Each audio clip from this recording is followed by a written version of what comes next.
শান্তি থাকতে পারে না। শান্তি যদি পাইতে হয় তাহলে দুইটা মার্কায় ভোট, আমার সেই পুরনো আবার নতুন করে আমি শুরু করছি। শান্তি যদি পাইতে চাও দুইটা মার্কায় ভোট দাও। মার্কা কয়টা? জোর হলো না? নৌকা ধানের শীষ, হ্যাঁ, লাঙ্গল দাড়িপালা, ওর কোন মার্কার দাম নাই, সব মার্কা বাদ, আম্মা বাদ। ঠিক ঠিক না? শান্তি যদি পাইতে চাও কোরআন মার্কায় ভোট দাও। স্লোগান দিতে পারবেন? শান্তি যদি পাইতে চাও, আরো জোরে যুবকরা গলা ফাটাও, শান্তি যদি পাইতে চাও। 2 নম্বর মার্কা হাদিস, শান্তি যদি পাইতে চাও, শান্তি যদি পাইতে চাও কোরআন আছে যেখানে। এভাবে নবী আমাকে মিষ্টি ভাবে ডেকে ডেকে উঠাইতেন। তো নবী আলাইহিস সালাতু ওয়াস সালাম হলো লাকাদ কানা লাকুম ফি রাসূলিল্লাহি উসওয়াতুন হাসানা। গোটা মানব জাতির মধ্যে বিশ্ব নবী মুহাম্মদুর রাসূলুল্লাহ সাল্লাল্লাহু আলাইহি সাল্লামের মধ্যে, হুজুর আলাইহিস সালামের মধ্যে রয়েছে মানব জাতির উত্তম আদর্শ। ঘুম থেকে কিভাবে উঠাতে হবে মানুষকে, সে শিক্ষা আমার নবী দিয়েছেন। ঠিক ঠিক না? আমরা বাচ্চাদেরকে এভাবে ঘুম থেকে উঠাবো, উস্তাদরা এভাবে ঘুম থেকে উঠাবো। সরে চলে আসছি বেশ খানিক দূর। যে কথা বলতে চাইছি, সমস্ত মানুষের মধ্যে সর্বপ্রথম মানুষটা কে? আদম আলাইহিস সালাম। একটু বলেন কে? গভীর বিশ্বাস রাখেন, আমাদের আদি পিতার নাম কি? আদম আলাইহিস সালাম। উনার আব্বা মানাই, উনাকে আল্লাহ তাআলা নিজ হাতে বড় মহব্বতের সাথে বানাইছে, গলার উপর টুক মহব্বতের সাথে বানাইছে, যার কারণে গলার উপরের টুকের সাথে যে কেমন আচরণ করতে হবে তার দুইটা কথা আমি বললাম। এবার উনি ঘুমিয়ে আছেন জান্নাতের ভিতরে, জান্নাতের মধ্যে ঘুমিয়ে রয়েছে। ঘুমানোর আগে তো একা একা, কিছুক্ষণ একা একা, একা একা জীবিত মানুষটা ঘুরতেছে। ফেরেশতারা ফেরেশতাদের কায়দায়, হুররা হুরদের কায়দায়, তারপরে গেলমানরা গেলমানদের কায়দায়, প্রত্যেকে যার যার কায়দায় সেই সে ঘোরাফেরা করতেছে। উনার সাথে তেমন কেউ কোনো সম্পর্ক করে না। মানুষের সাথে না মানুষের সম্পর্ক, কথা বলেন ঠিক না? মানুষ ছাড়া অন্য প্রাণীর সাথে আপনার যত ভালোবাসা হোক, তার সাথে কি কোনো সামাজিকতা চলে? কিছুই চলে না। একা একা ভালো লাগতেছে না। এই ভালো না লাগার ভিতরে উনি ঘুমাই গেছে, দুপুরবেলা ঘুমাই গেছে। ঘুমের পরে আসরের আগে ঘুম থেকে উঠছে, টাইম হিসেবে, জান্নাতের টাইম হিসেবে আসরের আগে ঘুমের থেকে উঠে দেখে বাম পাশে একটা মানুষ বসা, বাম পাশে একটা মানুষ বসা। মানুষটাকে আল্লাহ তাআলা এমন রূপসী বানাইছে, মানুষটা মহিলা, এই মহিলাটাকে আল্লাহ এমন রূপসী বানাইছে, আদম আলাইহিস সালাম উঠেই দেখে ফার্স্ট নজরে তার প্রতি মহব্বত তৈরি হয়ে গেছে, তার দিকে নজর চলে গেছে। বিশেষ বিশেষ কিছু অঙ্গের দিকে খাস নজর চলে যাচ্ছে, সেদিকে আকৃষ্ট হয়ে যাচ্ছে। আর মনের থেকে কেমন যেন টান আসছে যে তার সাথে একটু সাক্ষাৎ করি, তার গায়ে একটু হাত দেই, তার হাতটা একটু ধরি, এমন একটা আকর্ষণ তৈরি হয়ে উনি সেদিকে অগ্রসর হচ্ছেন। আল্লাহ পাক রব্বুল আলামিন জিবরিল আলাইহিস সালামকে পাঠায় দিয়েছে, জিবরাইল তুমি যে আদমকে বলো ওইটা তোমার ব্যবহার সামগ্রী, ওইটা তোমার বড় মহব্বতের, ওইটা তোমার চিরসঙ্গিনী, তবে তার সাথে তোমার শারীরিক দৈহিক সম্পর্ক করতে হলে তার একটা হক আছে, হকটা আদায় করতে হবে। বলেন জিবরিল আলাইহিস সালামকে পাঠাইছে, জিবরাইল যে আদম আলাইহিস সালামকে বলছেন এইটা তোমার ব্যবহারের জন্যই আল্লাহ তাআলা সৃষ্টি করেছে, তবে তার হক আছে, ওই হকটা আদায় না করা পর্যন্ত তার গায়ে হাত দেবা না। তার কি হক? তার ইজ্জতের একটা হক আছে, তার শরীরের একটা হক আছে, সেই হকটা আদায় করবা। হক কি? যে এই হক আদায় করতে হবে তোমাকে 10 বার বিশ্ব নবী মুহাম্মদুর রাসূলুল্লাহ সাল্লাল্লাহু আলাইহি ওয়াসাল্লাম লাউলাহু মা খালাকাল আফলাকা খালিকুহা লাউলাহু মা খারাজাল ইনসানু মিন আদামি, যেই নবীটাকে না বানাইলে, যেই নবীকে বানানোর সিদ্ধান্ত আল্লাহ না নিলে তুমি আদমকে আল্লাহ বানাইতো না, তুমি আদমকে আল্লাহ তাআলা বানাইতেন না। সেই নবী মুহাম্মদুর রাসূলুল্লাহ সাল্লাল্লাহু আলাইহি ওয়াসাল্লাম, তার নামে তুমি 10 বার দুরূদ শরীফ পড়লে এই মহিলার দেনমোহরের হক আদায় হয়ে যাবে। আদম আলাইহিস সালাতু ওয়াস সালাম 10 বার দুরূদ শরীফ পড়লেন, হযরত হাওয়া আলাইহিস সালামের দেনমোহরে, জান্নাতের মধ্যে তো টাকা পয়সার লেনদেনের দরকার নেই, 10 বার দেনমোহর দুরূদ শরীফ পড়ছেন আর দেনমোহর আদায় হয়ে গেছে। এরপরে তার সাথে তো স্বাভাবিক হয়ে গেলেন। এই মহিলাটাকে বানাইলেন কাত থেকে? আদম আলাইহিস সালাম হাওয়া আলাইহিস সালামের বাপও না, হাওয়া আলাইহিস সালামের মাও নাই। বানাইছেন কোন জায়গা? কুরআন শরীফে আছে মিন জিলাহিল আইসার, বাম পাশের হাড্ডি থেকে। আপনার বাম পাজোড়ে হাড় আছে না? কিসসা বহুত শুনেছেন, এসে গেছে একটু বলে যাচ্ছি। আপনার দুই পাশের হাড় আছে দেখবেন রিকশার ছটার মতো, আছে না এরকম? জীবনে তো গুনিয়ে দেওয়ার সুযোগ পাই নাই, মোটা যারা তারা তো আতেই নাগল পায় না, আমার মতো শূন্য মানুষ আমি টের পাই, হাত দিলে চটাগুলো হাতে বাঁধে। তো ডাইন পাশের চাইতে বাম পাশে একখান চটা কম আছে, ওই একখান চটা খুলে নিয়ে হাওয়া আলাইহিস সালামকে বানাইছে। আল্লাহু আকবার। ওই চটা খানো জিন্দা না, ওই চটা খানো মরা। চটা খান কি? আদম আলাইহিসসালামরে বানাইছে আগুন পানি মাটি বাতাস দিয়ে, চারটে পদার্থে মরা, মরা থেকে আদম আলাইহিসসালামকে বানাইছে। আর সেই মরার ভিতরে একটা হাড়ও মরা, সেই মরা হাড়ের থেকে আদম হাওয়া আলাইহিসসালামকে বানাইছে এবং বাম পাশের থেকে নিয়ে বানাইছে। শরীরের অঙ্গ থেকে বানানোর কারণে আমার অঙ্গের প্রতি যেমন আমার একটা মহব্বত আর ভালোবাসা আছে, আর একজনের অঙ্গের প্রতি এই ভালোবাসাটা আমার হয় না। আপনার হাত কেটে গেলে আমার কিছু আসে যায় না, আমার শরীরে একটু চামড়া খুলে গেলে আমার খুব কষ্ট হয়। এই জন্য শরীরের অঙ্গ থেকে বানাইছে যাতে স্বামী স্ত্রী দুইজনের ভিতরে আঙ্গিক সম্পর্কের মতো মহব্বত আর ভালোবাসা পয়দা হয়। এরপরে সেখান থেকে আল্লাহ পাক রব্বুল আলামিন বলেন, মিন নাফসিন ওয়াহিদাতিন ওয়া খালাকা মিনহা যাওজাহা ওয়া বাত্তা মিনহুমা রিজালান কাসীরা ওয়া নিসাআ। এখান থেকে শুরু হয়ে গেল প্রোটেকশন। কি পরিমাণ বানাইছেন আল্লাহ, সেই আদম থেকে নিয়ে পর্যন্ত কত মানুষ চলে গেছে, এর সংখ্যা কাহারও কোনো বিশ্বকোষে লেখা নাই কত মানুষ দুনিয়া থেকে চলে গেছে। আবার এখনো 800 কোটি মানুষ দুনিয়ায় আছে, আবার কত কোটি মানুষ দুনিয়ায় আসবে তার ঠিক নাই। আমরা মনে মনে ভাবি যে দুনিয়া মনে আর বেশি দিন থাকতেছে না, অল্প দিন পরে কিয়ামতে ধ্বংস হয়ে যাবে, তাও দেরি আছে। একেবারে কোরআন শরীফ শুয়ে আমি 100 বার কসম খেয়ে বলতে পারি, এখানে যারা বসা আছেন ছোট থেকে ছোট, বুড়ো থেকে বুড়ো, আমরা এই কয়জন আসল যে কিয়ামত, এই কিয়ামত আমরা দেখবো না ইনশাআল্লাহ, অবশ্যই দেখবো না। আমাদের সামনে কিয়ামত হবে না, কারণ কিয়ামত হওয়ার আগে যে সমস্ত কিসসা কাহিনী সব বাকি রয়ে গেছে। বড় বড় 10টা ঘটনা বাকি রয়ে গেছে। এই সব ঘটনা ঘটে যাওয়ার পরে পূর্ব আকাশ থেকে পশ্চিম আকাশ থেকে সূর্য উদয় হবে, মাঝ আকাশ পর্যন্ত আসবে, আবার ওই সূর্যটা পশ্চিম আকাশে অস্ত যাবে। বলা হয় সেই সূর্য ব্যাক করারও 120 বছর পরে কিয়ামত হবে। ওইটাও নির্দিষ্ট না, আনুমানিক 120 বছর পরে। আর এই জায়গা যারা বসা আছি 120 বছর আর সামনে বাঁচবো কোনো জানা আছে, কোনো গ্যারান্টি আছে? আরে আজকেই মরে যেতে পারি, কথা বলুন ঠিক কি ঠিক না? আর যারা ছোট থেকে ছোট 5-6 বছরে পোলা বানাইছে বসছে, অবশ্যই তার 120 বছরে জামানায় হায়াত পাবে না। কাজে আমি গ্যারান্টি দিয়ে বলতে পারি ওই কিয়ামত আমরা দেখবো না।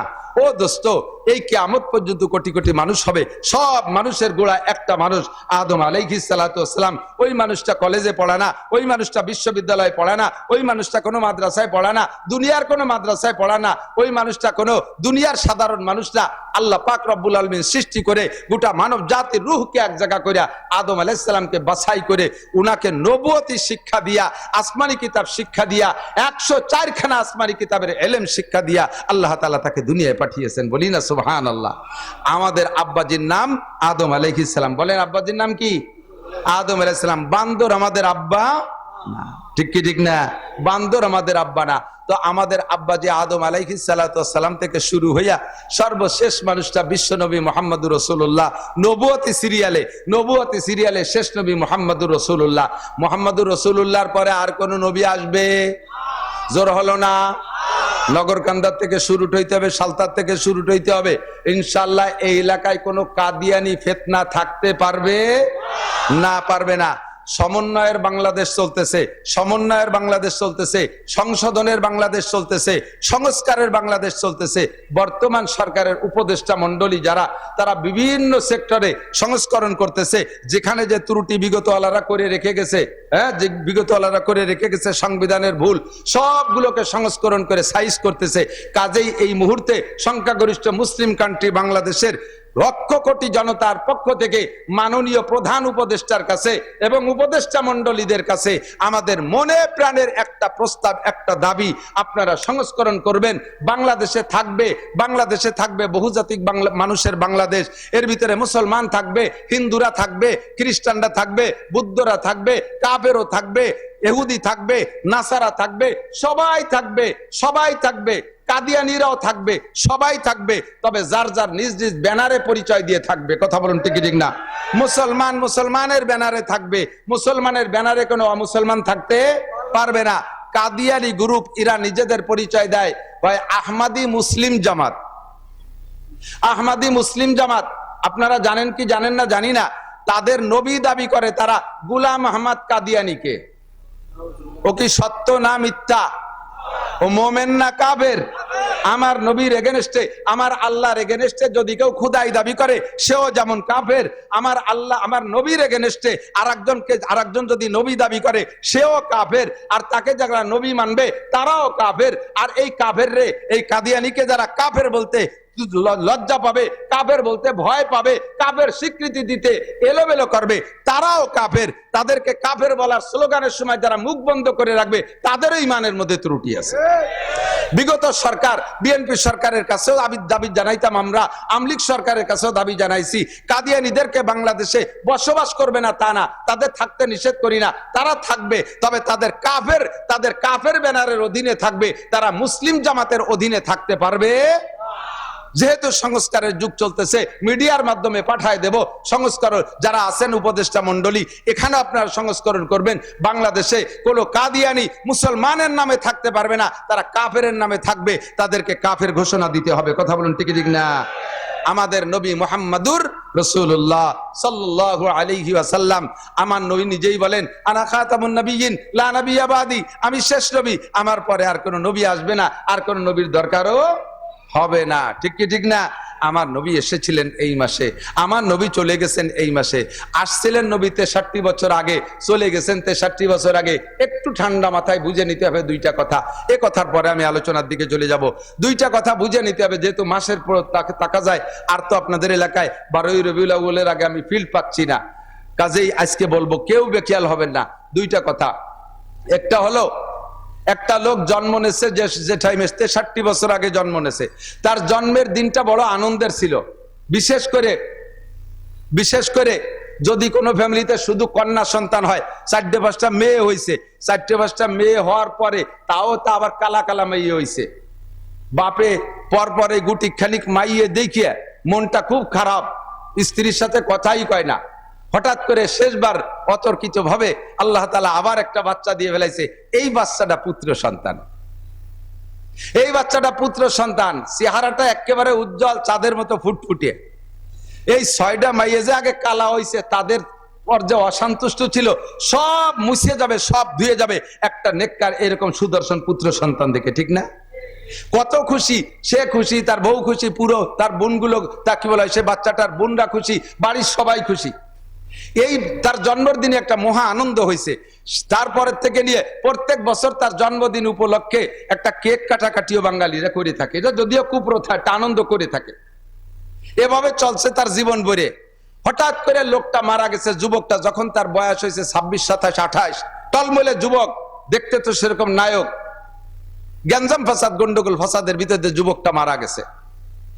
বলেন তো, তার এই 28 বছর পর্যন্ত তার মা বাপ যে পরিমাণ আনন্দ পেয়েছিল, স্বাদ পেয়েছিল, উপভোগ করেছে আনন্দ, তার এই 27-28 বছরের সমস্ত আনন্দ আজকে ছেলেটা ওই যৌবনকালে, ভরা যৌবনের ছেলেটা মারা গেলে তার সারা জীবনের সমস্ত আনন্দকে শেষ করে দিছে না? বাকি জীবনে ওই আব্বা মা আর যতদিন বেঁচে থাকবে, ওই ছেলেটার জন্মদিন উপলক্ষে কি আর কেক কাটবে, নাকি মৃত্যুদিন উপলক্ষে তার শোক পালন করবে? মৃত্যুদিন উপলক্ষে তার শোক পালন করবে, তার জন্মদিনের আনন্দ শেষ হয়ে গেছে। ঠিক কি ঠিক না? আমার নবী, আপনার নবী, বিশ্ব নবী মুহাম্মদুর রাসূলুল্লাহ জন্ম নিয়েছিলেন ধরে নিলাম 12ই রবিউল আউয়াল। 63 বছর আগে তার জন্মের সময় সারাটা দুনিয়া আনন্দে আনন্দিত ছিল, কিন্তু 63 বছর পরে আইসা যখন সাহাবায়ে কিরামদেরকে এতিম করে রেখে নবী 12ই রবিউল আউয়াল চলে গেছে, দুনিয়ার থেকে বিদায় নিয়েছেন, এখন কি নবীর জন্মদিনের আনন্দ অন্তরে থাকবে, নাকি মৃত্যুদিন উপলক্ষে শোক থাকবে? মৃত্যুদিন উপলক্ষে শোক থাকবে। ঠিক ঠিক না?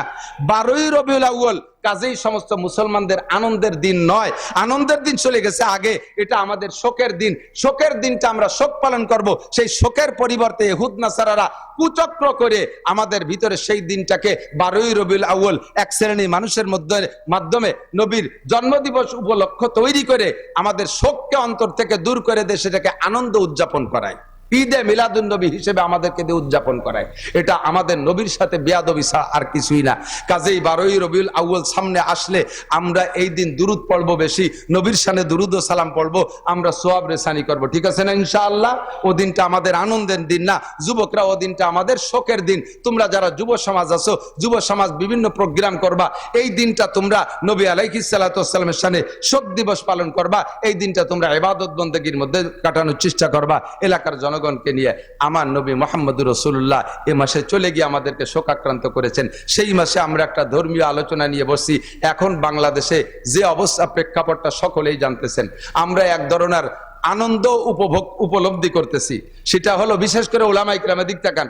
আমরা দীর্ঘদিন পর্যন্ত শুধু এক সরকারকে আমি দোষ দেই না, কোনোদিন আমি একতরফা দোষ দেই না। সর্বকালে বিএনপির আমলে দেখেছি, এরশাদ সাহেবের আমলে দেখেছি, আওয়ামী লীগের আমলে দেখেছি, যে সরকার যখন তাকে উলামা ইকরাম বক্তারা মাঠে আইসে সেই সরকারের একটু তেল মেরিয়ে কথা বলা লাগে, সেই সরকারের তেল মেরিয়ে কথা বলা লাগে, সেই সরকারের আনুগত্য নিয়ে কথা বলা লাগে, তাদের পরামর্শ নিয়ে কথা বলা লাগে।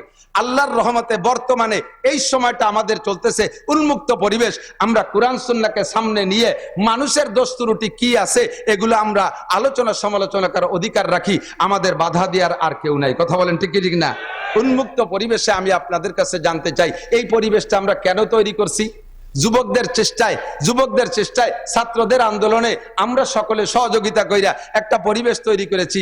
এই পরিবেশটার উদ্দেশ্যই হলো আমরা বাংলাদেশে বড় অশান্তির মধ্যে ছিলাম, এখন আমরা শান্তিকামী বাঙালি, শান্তিকামী জাতি, আমরা কিভাবে শান্তি পেতে পারি এই শান্তির স্লোগান তুলেছি। কথা বলুন ঠিক ঠিক না? অফিসে আমাদের শান্তি ছিল না, থানায় আমাদের শান্তি ছিল না, সেটেলমেন্টে আমাদের শান্তি ছিল না, এসিল্যান্ডে আমাদের শান্তি ছিল না, দলিল লেখারও জায়গা আমাদের শান্তি নাই, এলজিডির মধ্যে আমাদের শান্তি নাই, এমপির কাছে আমাদের শান্তি নাই, চেয়ারম্যানের কাছে আমাদের শান্তি নাই, উপজেলায় যায় আমাদের শান্তি নাই, যে জায়গা যাই সে জায়গায় শান্তি। অথচ তারা আমাদের সাথে, তারা আমাদেরকে মাঠে নামাইছে বিশাল শান্তির স্লোগান দিয়ে। প্রত্যেকটা নির্বাচন, মেম্বার বলেন, চেয়ারম্যান বলেন, উপজেলা বলেন, এমপি বলেন, সকলে একটা নির্বাচনের সময় স্লোগান দেয় না? স্লোগান আমরাই তো দেই, নেতারা সামনে থাকে, তাদের তেল মারার জন্য আমরা স্লোগান দেই, বোতল ভাইকে দিলে ভোট, শান্তি পাবে দেশের লোক। ঠিক ঠিক না? আমি নাম কই না, কারণ কার নাম কব আবার কোন নামে মিশে যাবে, সে আবার কোন জায়গায় দাঁড়ায় রয়েছে, হুজুর আসো। আমার আবার অ্যাটাক করে নাকি তা আল্লাহ জানে। আর এমনি তো বাড়ি এলো গোপালগঞ্জ, মহাবিপদ নিয়ে ঘুরতেছি। এমন খালি নাম পরিচয় দিতে, গোপালগঞ্জ পরিচয় দিতে আপাতত ভয় লাগতেছে। তো দোস্ত, শান্তির স্লোগান যারা দেশে তাদের পিছনে আমরাই তো নাচছি। ঠিক ঠিক না? অমুক ভাইকে দিলে ভোট, শান্তি পাবে দেশের লোক। এইভাবে কয়েকটা নির্বাচন চলে গেছে, তাদেরকে আমরা শান্তির লোভে তাদের পিছনে ঘুরে ঘুরে স্লোগান দিছি। এখন দেখি আমরা স্লোগান দিয়ে আমরা যার যার কায়দায় সেই জায়গায় আছি, যাদের ভোট দিলি শান্তি পাবো তারাই অশান্তিতে, মহা অশান্তিতে। রমজান আসার আগেই তারা সব এতেকাফে বসে গেছে, বলি না? সেই সমস্ত বাঘা বাঘা নেতাকে যদি বলতো ইমাম সাহেব, মসজিদের ইমাম সাহেব, রমজান মাসে স্যার এবার তো রমজানে এতেকাফ করার লোক পাচ্ছি না, আপনি মন্ত্রী মহোদয় একটু এতেকাফে বসেন 10 দিন, আপনি উপজেলা চেয়ারম্যান একটু 10 দিনের জন্য এতেকাফে বসেন, আপনি ইউনিয়ন চেয়ারম্যান যদি 10 দিনের জন্য একটু এতেকাফে বসেন, এতেকাফের কেউরে পাচ্ছি না, এটা সুন্নাতে মুআক্কাদা কিফায়া, যদি ছুটে যায় তাহলে তো সবাই গুনাহগার হব। আপনি গণপ্রতিনিধি, জনপ্রতিনিধি, নেতা, এটা আপনার উপরে দায়িত্ব, আগে এতেকাফে বসেন। তাহলে এই কথা বলার সাথে সাথে ইমাম সাহেবের চাকরি থাকবে না। ইমাম সাহেব ননসেন্স, তোমার কোনো কমন সেন্স নাই, তুমি আমাকে বলো এতেকাফ করতে, আমি যদি 10 দিন মসজিদে এতেকাফে বসে থাকি তাহলে আমার উম্মতের কি উপায় হবে? আমি একটা ওয়ার্ড মেম্বার, এই রমজান মাসে তাদের ত্রাণ দিতে হবে, তাদের ভিজিএফ কার্ড দিতে হবে, আমি ইউনিয়ন চেয়ারম্যান, উম্মতের কত চিন্তা আমার মাথায়, আমি উপজেলার চেয়ারম্যান, গোটা উপজেলার দায়িত্ব আমার কাছে, আমি এমপি, আমার সিটের দায়িত্ব, আমি মন্ত্রী, মন্ত্রণালয়ের দায়িত্ব, আমারে তুমি এতেকাফে বসায় দিতে চাও, এটা মোল্লা মুন্সিকে কাম, কিছু ওয়াকেজো, কিছু আথাল কুড়িয়ে বুড়ো, আথাল কুড়িয়ে বুঝো, বুড়ো গরু যেগুলো হাল চাষ করতে পারে তারা তো সক্রিয় গরু, আর কিছু গরু থাকে বেশ বেশ বয়স হয়ে গেছে, ওগুলো আতালে বান্ধা থাকে, কোনো কাম কাজ করে না, ওকে আতাল কুড়িয়ে। প্রায় বাড়ি বাড়ি 2-1টা বুড়ো মানুষ আতাল কুড়িয়েছে, এতেকাফ করবে তারা। তুমি আমি মন্ত্রীকে বলো কেন?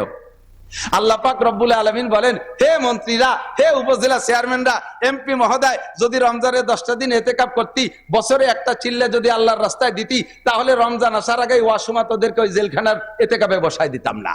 কথা বলেন ঠিক ঠিক না? তোমাদেরকে ভোট দিয়েছে জনগণ, তোমাদের পিছনে নাচছে জনগণ শান্তির লোভে, আজকে তোমরাই অশান্তিতে। এবং কত বড় অশান্তি, আমি মাঝে মাঝে বলে থাকি, 8টা জান্নাতের ভিতরে শ্রেষ্ঠ জান্নাত ফেরদাউস। শ্রেষ্ঠ জান্নাত কি? ফেরদাউস। 7টা দোজকের মধ্যে শ্রেষ্ঠ দোজক ওয়াইল। শ্রেষ্ঠ দোজক কি? সবচাইতে কঠিন দোজকের নাম ওয়াইল। এই ওয়াইল শ্রেষ্ঠ দোজক আর ফেরদাউস শ্রেষ্ঠ জান্নাত, এই দুইটাতে যাবে কারা? এই ওয়াইল দোজক আর ফেরদাউস জান্নাতের বাসিন্দা কারা হবে? শ্রেষ্ঠ নবী মুহাম্মদুর রাসূলুল্লাহ সাল্লাল্লাহু আলাইহি সাল্লামের উম্মত জান্নাতুল ফেরদাউসে যাবে, অন্য কোন নবীর উম্মত ফেরদাউস জান্নাতে যাবে না। আর উম্মতে মুহাম্মাদি ওয়াইল দোজকে যাবে, অন্য কোন নবীর উম্মত ওয়াইল দোজকে যাবে না।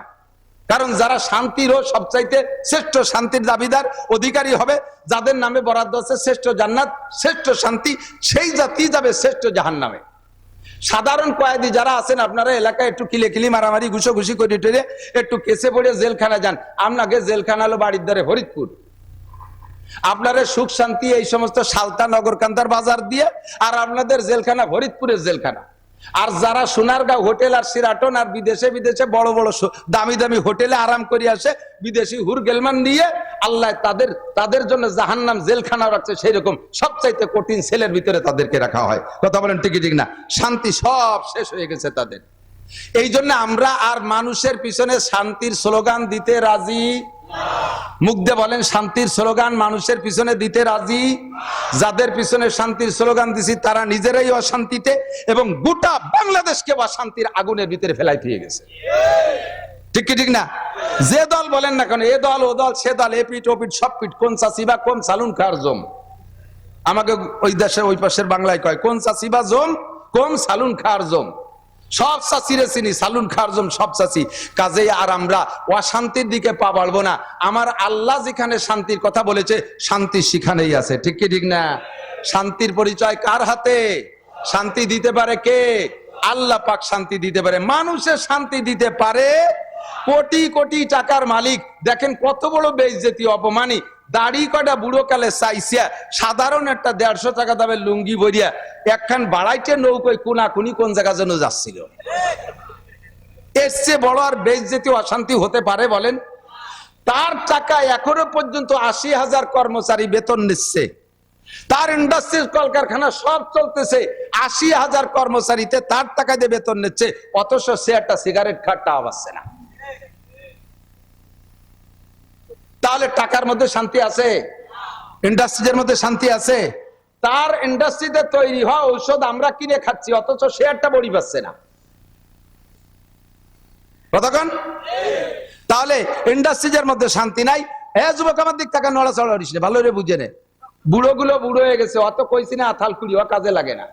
তোমরা যুব সমাজ তৈরি হও, তোমাদের আন্দোলনে বাংলাদেশকে আমরা আলাদা একটা সম্ভাবনা সামনে দেখতেছি। কাজেই যুবক অ্যালার্ট থাকবা, প্রত্যেকটা কথা তোমরা নেওয়ার চেষ্টা করবা। জীবনেও কোনদিন স্লোগান দিবা না। মানব রচিত আদর্শের ভিতরে, মানব রচিত মতবাদের ভিতরে কখনো আসল আদর্শ হতে পারে না, শান্তি থাকতে পারে না। শান্তি যদি পাইতে হয় তাহলে 2টা মার্কায় ভোট। আমার সেই পুরনো আবার নতুন করে আমি শুরু করছি, শান্তি যদি পাইতে চাও 2টা মার্কায় ভোট দাও। মার্কা কয়টা? জোর হলো না? নৌকা ধানের শীষ, হ্যাঁ, লাঙ্গল দাড়িপালা, ওর কোন মার্কার দাম নাই, সব মার্কা বাদ, আম্মা বাদ। ঠিক ঠিক না? শান্তি যদি পাইতে চাও কোরআন মার্কায় ভোট দাও। স্লোগান দিতে পারবেন? শান্তি যদি পাইতে চাও, আরো জোরে যুবকরা গলা ফাটাও, শান্তি যদি পাইতে চাও 2 নম্বর মার্কা হাদিস। শান্তি যদি পাইতে চাও, শান্তি যদি পাইতে চাও, কোরআন আছে যেখানে, হাদিস আছে যেখানে, উলামায়ে কেরাম যেখানে, নারায়ে তাকবীর, এছাড়া বিকল্প কোথাও শান্তি নাই। ঠিক কি ঠিক না? প্রমাণ করে দেখাই দিতে পারি, চোখে আঙ্গুল দিয়ে দেখেন। 20 বছর পর্যন্ত আফগানিস্তানরা যুদ্ধ করছে রাশিয়ার সাথে। রাশিয়ালারা মৌলবীদের কাছে, তালেবানকে কাছে মাইটার খাইয়ে গটি কম্বল গুছাই চলে গেছে। এদের যুদ্ধের কিস্সা বললে আপনি হাঁ করে রাতের পর রাত শুনবেন। যখন রাশিয়ার সাথে যুদ্ধ হয় সে সময় রেগুলার আমাদের কাছে নিউজ আসতো, বাঙালি অনেক মুজাহিদ সেখানে যুদ্ধ করতেন, আমাদের সাথীরা অনেকে যুদ্ধ করছেন, তাদের কাছ থেকে রেগুলার আমরা খবর পাইতাম একজন মুজাহিদ অনলি ধরা পড়ছে। 1000 রুশ সেনা একটা ক্যাম্পে, সব অস্ত্র রাশিয়া আমেরিকা সারা পৃথিবীতে পরাশক্তির সৃষ্টি এরা। তো রাশিয়ার দামি দামি ট্যাঙ্ক, 60টে ট্যাঙ্ক লাইন ধরা একটা ক্যাম্পের অধীনে, কামানো আছে, অন্যান্য সব অস্ত্র আছে। এর ভিতরে একজন মুজাহিদ দল বিচ্ছিন্ন হইয়া এই 1000 রুশদের কাছে ধরা পড়ে গেছে। ধরা পড়লে এরা তো খুশিতে বাগবাগ, এর থেকে তথ্য নেবে, ইচ্ছা মতো মারবে।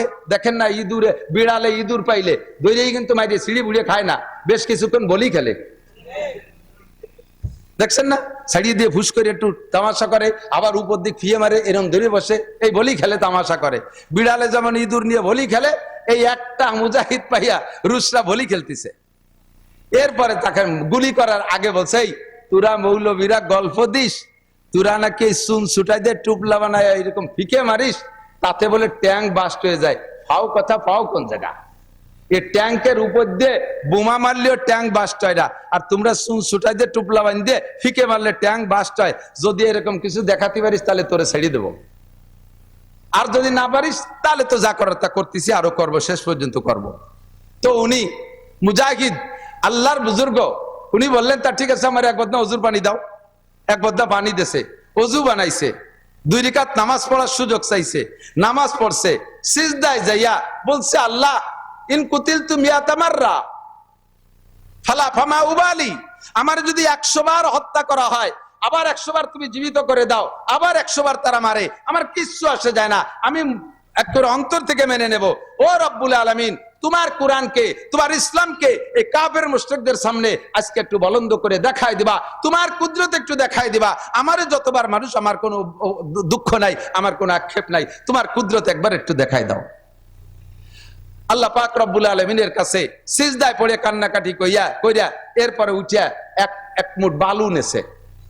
এক মুঠ বালু নিয়ে বিশ্বনবী মুহাম্মদুর রাসূলুল্লাহ সাল্লাল্লাহু আলাইহি সাল্লাম হিজরতের রাত্রে নিশ্চিদ্র পাহারা কাফেররা একজনের হাতের সাথে একজনের হাত ধরে ধরে দাঁড়িয়ে আছে। এই নিশ্চিদ্র বেড়া জালের ভিতর থেকে নবী বেরোয় যাওয়ার সময় যে আয়াতটা পড়েছিলেন, ফাগশাইনাহুম ফাহুম লা ইউবসিরুন ওমা রমাইতা ইজ রমাইতা ওয়ালাকিন্নাল্লাহা রমা, এই আয়াত পড়ে হুজুর এক মুঠ বালুতে ফুক মেরে এরকম ফিকে মারছে, যত কাফের বাড়ির পাশে দাঁড়ানো ছিল সমস্ত কাফের 2 চোখের ভিতরে 2 করে বালু ঢুকে গেছে। ওরা যার যার হাত ছাড়িয়ে দিয়ে এই বালু নিয়ে চোখ ডলাডলি করতেছে, তার ভাগ্যে নবী বেরোয় চলে আসছে। কন্যা সুবহানাল্লাহ। এই আয়াত ওই মুজাহিদ পড়া বালুর মধ্যে ফু দিয়ে 60টা ট্যাঙ্ক যে লাইনে দাঁড় করা ছিল ওই দিক ফিকে মারছে, প্রত্যেকটা ট্যাঙ্ক যেন নিচে দিয়ে বোমা মারলে যেমন উড়ে যায় ওইভাবে টাস টাস করে বাস্ট হয়ে সমস্ত ট্যাঙ্ক গুলো উড়ে চলে গেছে। মারছে কে? আল্লাহ কয় মা রমাইতা ইজ রমাইতা ওয়ালাকিন্নাল্লাহা রমা। আরে আমার বান্দা পাগল, মারছিস তোর হাত দিয়ে, তোর হাতে কোনো ক্ষমতা নাই, তোর হাতের মধ্যে আমি আল্লাহ তাআলা আমার আসমানি বুলডোজার ক্ষমতা আমি ঢুকাই দিয়েছি, আমার আসমানি অ্যাটমিক শক্তি ঢুকাই দিয়েছি, আমি আমার অ্যাটমিক শক্তি দিয়ে তোর এই ট্যাঙ্কগুলোকে উড়িয়ে দিয়েছি। সঙ্গে সঙ্গে 60টা ট্যাঙ্ক উড়ে চলে গেছে। পিছনের দিক ফিরে দেখে এই রুশ সেনায় 1000, ওরা তো বেশিরভাগই ল্যাংটা বা আদা ল্যাংটা থাকে, ও প্যান্ট পরারও সময় পাইনি, ওর সাথে আর কথাবার্তা না বলে পিছন দিয়ে দৌড়ে ছাড়িয়ে ওরে আল্লাহ এক মুঠ মারছে, 60টা ট্যাঙ্ক উড়িয়ে গেছে। ফিরে মুঠ যদি আমাদের মারি দেয় তাহলে আমরাও সাথে সাথে শেষ হয়ে যাবো। ক্যাম্প ফেলাই তুই সারিয়ে পকেটে ছিল আফগানি পতাকা, ওদের রাইফেলের মাথায় সেই পতাকা উড়াই দিয়ে সেইটুকে সে জয় করে নেছে, দখল করে তার হাতে সেটুক স্বাধীন হয়ে গেছে। বললেন না সুবহানাল্লাহ। 20 বছর এমন করে বহু ঘটনা আমার জানা আছে। এই ঘটনা ঘটাইয়া রাশিয়ানদেরকে তাড় করে দিয়েছে। এরপরে 40টা দেশ মিলে ন্যাটো বাহিনী, 40টা, তার ভিতরে পশ্চিমা সব, আমাদের মুসলিমদের ভিতরে তুরস্ক আছে নেটোর ভিতরে, এই মধ্যপ্রাচ্যের ভিতরে শক্তিশালী নিজ হাতে অস্ত্র তৈরি করতে পারে যারা, তার ভিতরে অন্যতম হলো তুরস্ক। এই তুরস্ক সেই নেটোর সাথে আছে, আমেরিকা আছে, ফ্রান্স আছে, ইটালি আছে, অস্ট্রেলিয়া আছে, এভাবে সব আছে। এই সব পরাশক্তিগুলো মিলে 40টা দেশ মিলে নেটো, এই নেটো বাহিনীর সাথে আফগানি মুল্লারা স্রেফ ক্লাসিনকোভ, চায়না পাকিস্তানি ক্লাসিনকোভ রাইফেল, টুক রাইফেল, ওই দিয়ে গুলি করিয়া তাদের বিমান, তাদের হেলিকপ্টার, তাদের ট্যাঙ্ক, তাদের সমস্ত অস্ত্রকে একেবারে ধুলাই উড়াই দিয়া তাদেরকে ওইভাবে বিদায় দেশে গলায় জুতোর মালা দিয়া। এই মোল্লারা এখন মোল্লাদের হাতে মাত্র 2 বছর, মাত্র 2টা জিনিস তাদের হাতে, 2টা মার্কায় তারা ভোট দেশে। 1 নম্বরে থাকবে না, অফিসে নামাজ হতে হবে, কলেজে নামাজ হতে হবে, হাই স্কুলে নামাজ হতে হবে, কোনো মুসলমান বেনামাজি থাকবে না, বেপরদায় কোনো পার্কে বসে বসে তসবিহ টিপাটিপি করতে পারবে না, সুদ চলবে না, ঘুষ চলবে না, আকাম চলবে না, সবকিছু বন্ধ করে দিয়েছে। মাত্র 2 বছরে আল্লাহ তাআলা তাদের কি বরকত দেখাইছেন। আমেরিকান ডলারের চাইতে আফগানি মুদ্রার দাম বেশি হয়ে গেছে।